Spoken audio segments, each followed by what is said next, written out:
എല്ലാവരും ഇപ്പൊ സംസാരിക്കുന്നത് ആ UFO ഫയലുകളെ കുറിച്ചാണ്. പക്ഷേ വർഷങ്ങളോളം ഇതിനെപ്പറ്റി അന്വേഷിച്ചിട്ട് ഇവിടെ പ്രത്യേകിച്ച് ഒന്നും കാണാനില്ല എന്ന് പറഞ്ഞ ഫയൽ ക്ലോസ് ചെയ്ത ആ ഗവൺമെന്റ് ഏജൻസിയെ പറ്റി അധികം ആരും സംസാരിക്കണില്ല. പെന്റഗൺ 162 ക്ലാസിഫൈഡ് UFO ഫയൽസ് പുറത്തുവിട്ടിട്ടുണ്ടായിരുന്നു. 1942 മുതലുള്ള ഡോക്യുമെന്റ്സും ഫോട്ടോസും വീഡിയോസും ഡീക്ലാസിഫൈഡ് മെമ്മോസും. ഇതിന്റെ എല്ലാം നടുവിലായിട്ട് അധികം ആരും കേൾക്കാത്ത ഒരു ഓഫീസ് ഇരിപ്പുണ്ട്. AARO, the all domain anomaly resolution office. 2022 ദ US department of defence R O form ചെയ്യുന്നത്. ഇതിനെ പെന്റഗണിന്റെ ഒഫീഷ്യൽ ഡിറ്റക്ടീവ് ഏജൻസി എന്ന് വിളിക്കാം. ഫിസിസിസ്റ്റുകളും എയറോസ്പേസ് എഞ്ചിനീയേഴ്സും ഇന്റലിജൻസ് ഓഫീസേഴ്സും എല്ലാം ഇൻക്ലൂഡ് ചെയ്യുന്ന ഒരു ടീം. പൈലറ്റുമാരുടെ റിപ്പോർട്ട്സിനും റഡാർ ഡേറ്റയ്ക്കും ഒരു എക്സ്പ്ലനേഷൻ കൊടുക്കുക എന്നുള്ളതായിരുന്നു അവരുടെ ജോലി. ഈ ഏജൻസിയുടെ യഥാർത്ഥ കൺസേൺ ഏലിയൻസ് ആയിരുന്നില്ല, മറിച്ച് മിലിറ്ററി പൈലറ്റ്സും സെൻസേഴ്സും സെൻസിറ്റീവ് സോണിൽ ഐഡന്റിഫൈ ചെയ്യാൻ പറ്റാത്ത ഒബ്ജക്ട്സ് കണ്ടെത്തുന്നുണ്ടെങ്കിൽ അത് ചൈനയാണോ റഷ്യയാണോ നമുക്കറിയാത്ത മറ്റേതെങ്കിലും രഹസ്യ പദ്ധതിയാണോ അതോ ഒരു ഡ്രോണിലോ സെൻസറിലോ ഉണ്ടായ ഗ്ലിച്ച് ആണോ, ഇതൊക്കെയായിരുന്നു അവരുടെ ആക്ച്വൽ കൺസേൺസ്.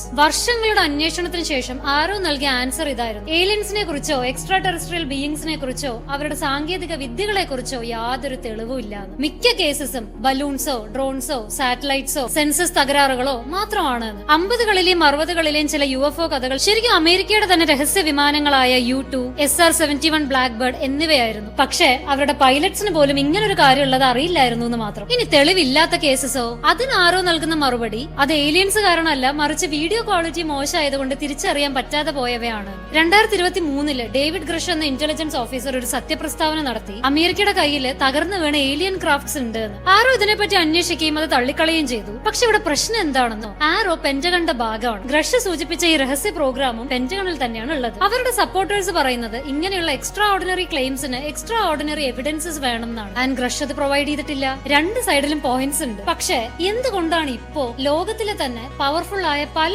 ആളുകളും ഉൾപ്പെട്ട എപ്സ്റ്റീൻ ഫയൽസ് ഇപ്പോഴും ഫുള്ളി പബ്ലിക് ആയിട്ടില്ല? മിഡിൽ ഈസ്റ്റിൽ യുദ്ധം നടക്കണു, ഒരു ക്ലിയർ റെസൊല്യൂഷൻ പോലും ഇല്ലാതെ. ഭരണകൂടത്തിന് ജനപ്രീതി കുറയണു. നല്ല ടൈമിംഗിലാണ് 79 വർഷത്തെ UFO രഹസ്യങ്ങൾ ഗവൺമെന്റ് പുറത്തുവിടുന്നത്. ജനശ്രദ്ധ മാറ്റാൻ ഇത്രയും വിവാദമായ കാര്യങ്ങൾ കൃത്യസമയത്ത് പുറത്തുവിടുന്നത് ഒരു പക്ഷേ ഒരു രാഷ്ട്രീയ തന്ത്രം ആയിരിക്കാം. പല ഗവൺമെന്റ്സും ഇപ്പൊ ഫോളോ ചെയ്യുന്ന ഒരു പാറ്റേൺ ഇതാണല്ലോ. എന്തേലും മുക്കാനായിട്ട് ജനങ്ങളുടെ ശ്രദ്ധ വേറെ എവിടേക്കെങ്കിലും തിരിച്ചുവിടും.